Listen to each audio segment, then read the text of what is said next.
नमस्कार दोस्तों, मेरा नाम है गणपत और एक बार फिर से आप सभी का स्वागत है मेरे YouTube चैनल पर। दोस्तों, आज हम एक ऐसी स्टोरी की बात करने वाले हैं जिसको सुनकर आपको ऐसा लगेगा कि ऐसा इसके साथ हुआ है, ऐसा शायद मेरे साथ भी पहले हो चुका है, आपको ऐसा फील होगा। दोस्तों, ये कहानी है मेरे दोस्त आनंद की। एंड आनंद ने जब मुझे इस कहानी के बारे में बताया तो लिटरली यार मुझे तो यकीन ही नहीं हुआ कि ऐसा भी लोगों के साथ हो सकता है।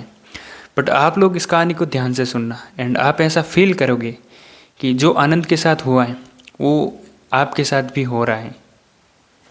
एंड दोस्तों, ये जो कहानी है ये कहानी है पटना के मनेर गांव की, जो कि मेरे दोस्त आनंद का गांव है। दोस्तों, ये वीडियो शुरू करने से पहले अगर आप लोगों ने अभी तक इस वीडियो को लाइक नहीं किया है तो प्लीज़ यार इस वीडियो को लाइक कर देना, और चैनल पर अगर फर्स्ट टाइम आए हो तो चैनल को भी सब्सक्राइब कर देना। तो अब इस कहानी को शुरू करते हैं। गाइज़, ये जो कहानी वो कहानी तब की है जब मेरा दोस्त आनंद 12 साल का हुआ करता था।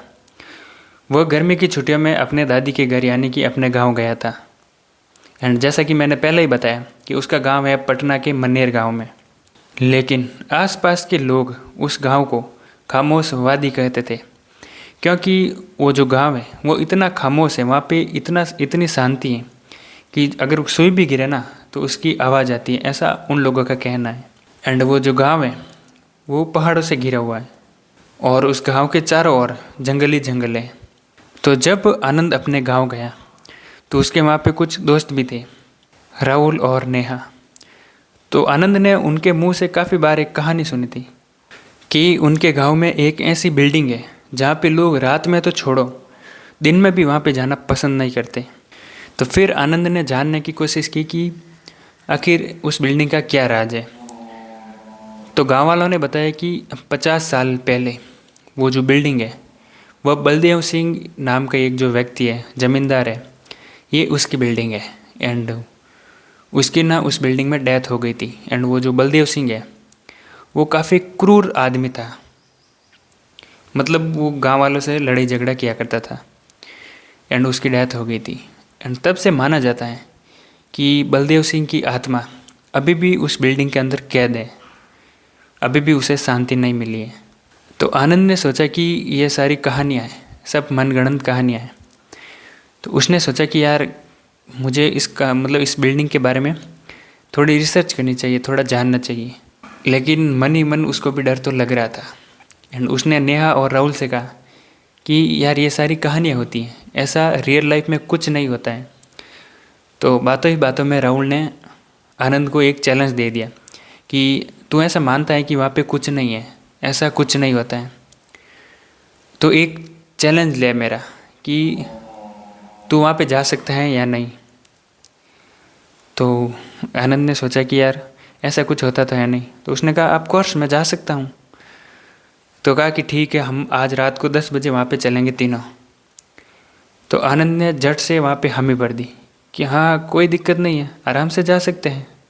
एंड गाइज, वो लोग सीरियसली वहाँ पे जाने लगे। रात के 10 बजे वो तीनों अपने घर से निकल जाते हैं चुपके से। एंड चूँकि जो वो बिल्डिंग है वो गांव से थोड़ी सी दूर थी, मतलब उनको जंगल में से होके उस बिल्डिंग में जाना पड़ता था। तो जैसे ही वो लोग जा रहे थे तो वहाँ पे इतनी शांति थी कि जंगल में सिर्फ पेड़ों और टहनियों के फुसफुसाने की आवाज़ आ रही थी, उनके हिलने की आवाज़ आ रही थी। जैसे ही वो लोग जंगल से आगे निकले तो अभी उनको थोड़ा सा डर लगने लग गया था। एंड फाइनली वो लोग उस बिल्डिंग के सामने पहुंचते हैं। तो उन्होंने देखा कि बहुत ही पुरानी बिल्डिंग जो काफ़ी सालों से बंद पड़ी है।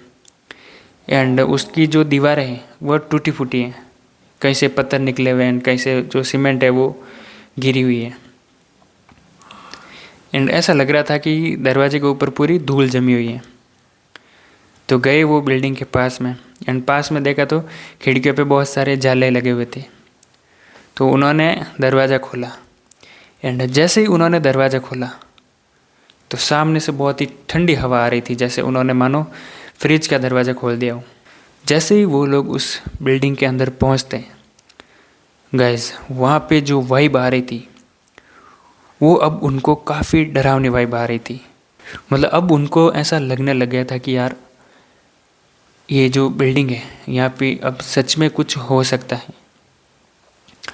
तो तीनों ही अंदर चले गए एंड उनके पास एक टॉर्च थी। तो आनंद ने वहाँ दीवारों पे टॉर्च मारना शुरू कर दिया। तो जैसे ही उसने एक दीवार पर टॉर्च मारी तो वहाँ पे देखा एक बहुत ही बड़ा चित्र एंड वो एक आदमी का चित्र था जिसकी बड़ी बड़ी मूंछ एंड बड़ा लंबा चौड़ा एक आदमी था। एंड उनको लग रहा था कि ये बलदेव सिंह का ही चित्र है। अब वो लोग उस बिल्डिंग में आगे चलने लगे एंड जैसे ही वो थोड़ा सा आगे गए उनको सडनली एक आवाज़ आने लग गई, खट खट खट। ऐसा लग रहा था कि मानो कोई सीढ़ियों पे कोई आदमी चल रहा हो। अब वहाँ पे तीनों डर जाते हैं एंड सडनली नेहा ने आनंद की बाहें पकड़ ली एंड वो काफ़ी ज़्यादा डर गई थी। आनंद तो भाई साहब वहाँ पे गजब ही डर गया था। आनंद ने मुझे बताया था कि वो वहाँ से भागने के लिए रेडी हो गया था। तो उस आनंद ने कहा कि अब चलो यार यहाँ से हमें चलना होगा। लेकिन राहुल ने फिर से एक बार आनंद का हाथ पकड़ा और कहा कि यार ये तो बस हवा की आवाज़ है, ऐसा कुछ नहीं है, हम आगे चलते हैं। वो जैसे ही आगे बढ़ने के लिए अपने कदम बढ़ाए उन्हें वो जो खटखट की आवाज़ थी वो अब काफ़ी तेज सुनाई दे रही थी। एंड जैसे ही उन्होंने टॉर्च घुमाई वहाँ पे कुछ नहीं था। एंड अब वो लोग थोड़ा और आगे बढ़े। अब तो उन्हें ऐसी आवाज़ आ रही थी कि कोई मानो उनके जस्ट पीछे ही आ गया हो। तो आनंद ने जो टॉर्च है वो राहुल को दे दी एंड राहुल ने सडनली टॉर्च पीछे करी तो उन्होंने एक साया देखा। आनंद ने कहा कि मैं कसम खा के कह सकता हूँ कि मैंने वहाँ पे कुछ देखा, कुछ साया देखा था। एंड फिर तीनों ने वो बात मान ली एंड अब तीनों में हड़कंप मच गया।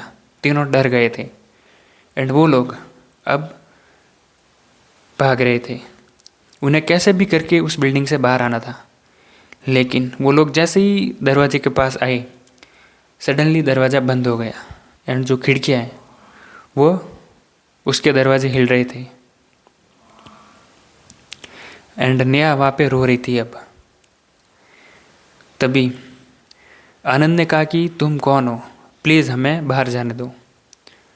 तभी एक बहुत ही खौफनाक, एक गहरी, एक रहस्यमय आवाज़ आई एंड वो आवाज़ ऐसी लग रही थी कि किसी बूढ़े आदमी की है। उसने कहा कि यहाँ क्यों आए हो। तभी आनंद ने कहा कि हमें माफ़ कर दीजिए, हम गलती से यहाँ पे आ गए हैं, प्लीज़ हमें वापस जाने दीजिए। एंड उसके बाद उस बिल्डिंग के दरवाजे खुल जाते हैं एंड वो तीनों वहाँ से भाग जाते हैं। एंड जैसे ही वो लोग जंगल में आए उन्होंने पीछे मुड़कर देखा। अब उनको ऐसा लग रहा था कि वो जो बिल्डिंग है वो उन्हें घूर रही हो। एंड वो फिर भाग के अपने अपने घर चले जाते हैं। एंड फिर वो भागकर अपने अपने घर चले जाते हैं। एंड सुबह उन्होंने ये जो कहानी है वो गांव के बड़े बुजुर्गों को बताई। तो वहाँ पे लोगों ने कहा कि तुम्हारी बहुत ही अच्छी किस्मत है कि तुम वहाँ से जिंदा यहाँ पे आ गए, बाकी वहाँ पे जो भी जाता है ना वो कभी भी वापस लौट के नहीं आता है। एंड गाइस उसके बाद आनंद ने मुझे बताया कि वो कभी भी उस बिल्डिंग में वापस जाने की हिम्मत नहीं करेगा। एंड कहानी सुनने के बाद मुझे भी ऐसा लगा कि मैं भी ऐसी कभी हॉरर बिल्डिंग में जाने वाला नहीं हूँ। लेकिन यार मेरी इच्छा है कि मैं ऐसी जो हॉन्टेड प्लेस है उसको रियल में जाके वहाँ पे विजिट करूँ, मैं कैमरा लेके जाऊँ एंड जो भी हो रहा है वो सब रिकॉर्ड करूँ एंड यहाँ पे वीडियो अपलोड करूँ। बट अभी हमारा चैनल नया है तो इतने व्यूवर्स हैं नहीं, तो ये फ्यूचर में करेंगे।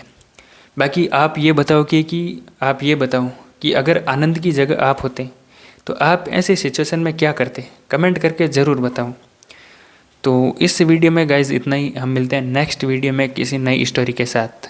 और हाँ, चैनल को सब्सक्राइब नहीं किया है तो प्लीज़ चैनल को सब्सक्राइब करें और इस वीडियो को भी लाइक कीजिए।